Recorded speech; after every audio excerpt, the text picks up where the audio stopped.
Сәлем достар, қалайсыңдар?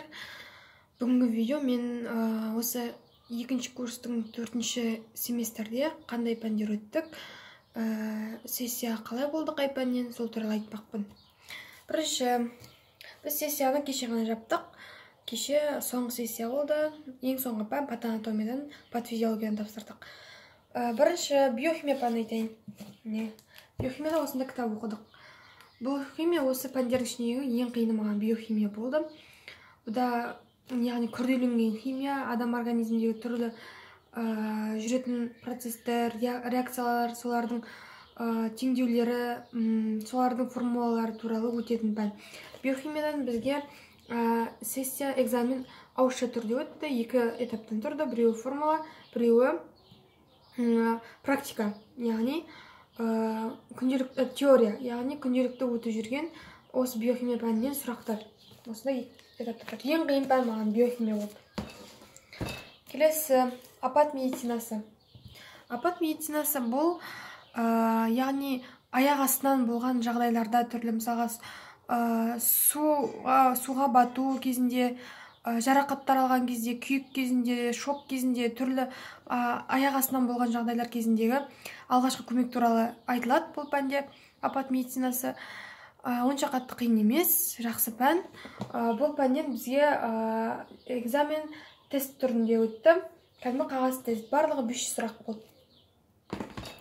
Келесі, философия.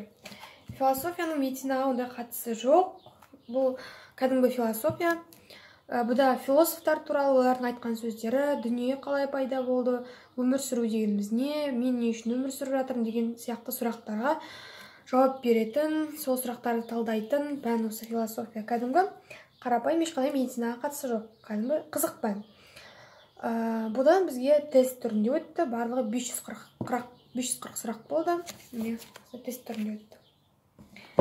Келесі, микробиология және иммунология. Мен микробиологияда осы кітапты қолдандым мен. Осы кітаппен оқыдым көбінесе. Микробиология бұл жалпы ұсақ микробтардың, түрлі вирустардың, бактериялардың қандай түрлері бар, және олар қандай ауруларды қоздырады, сондай сияқты сұрақтарға жауап береді. Мен осындай кітап, 2 томнан тұратын осындай кітап бар микробиологиядан және иммунологиядан. Және иммунология туралы осындай кітап бар. Бірақ маған бұл пән онша қатты қызықтыра қойған жоқ. Келесі, ағылшын тілі. Ағылшын тілі, бұл ағылшын тілі басқа ағылшын тілдеріне ұқсамайды, себебі бұл профессионалды түрдегі ағылшын тілі, яғни күрделі болып келеді. Бұл кітапта жалпы ағылшынша түрлі аурулардың түрлері, асқазан ішек жолдары, яғни тыныс алу жолдары, түрлі аурулар, солар туралы мәлімет беріледі. Ішінде кілеңкей сондай мәліметтегі қысқаша тексттер берілген. Осындай ағылшын тілі. Бұдан бізге ауызша болды. Яғни қағаз аласыз, қағаздың ішінде бір текст болады, сол текстті аудару және одан кейін түсінік айту басқа текстке. Осыны ағылшынша түсінік айту және қазақша түсінік айту. Осындай 3 түрден өтеді. Келесі, патология. Патологияны біз 2 пән өттік. Анатомия, яғни патологиялық анатомия және патологиялық физиология. Бірінші патологиялық физиология. Бұда осындай кітаптарды қолдандық, қызық кітаптарды. Осындай 2 томдық. Және ең көп қолданған кітап осы кітап. Патофизиология, яғни ауру организмде болатын түрлі процестер, қандай патогенезі, этиологиясы, ауру қалай дамиды, ол қалай емделеді, солар туралы айтылады патофизиологияда. Бұдан бізге экзамен ауызша өтті, 2 этаптан тұрды, біреуі теория, екіншісі ситуациялық есеп. Келесі, патанатомия. Патанатомия осындай 3 томнан тұратын кітап бар, осыны қолдандық. Патанатомия мен патофизиология бір-бірімен тығыз байланысты.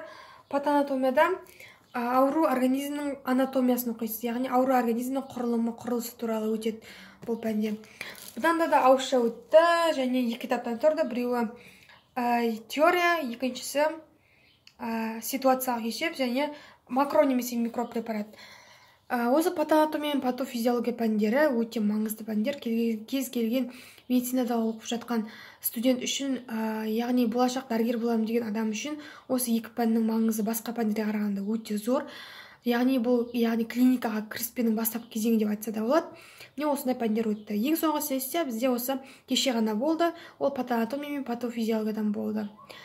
Алдыңғы жылы бірінші курсты аяқтаған кезде біз демалысқа 28 маусым күні шыққан едік.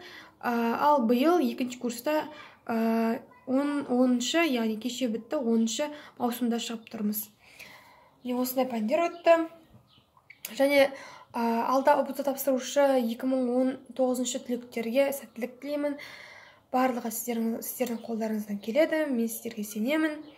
Өздеріңізге сеніңіздер, дайындалыңыздар. ұбт-ны қалаған балдарыңызды жинап, қалаған оқу орнына түсулеріңізге тілектеспін. Егер сұрақтарыңыз болса осы пәндер жайлы, тағы да басқа сұрақтарыңыз болса комментарийге жазып қалдыруларыңызға болады. Сау болыңыздар.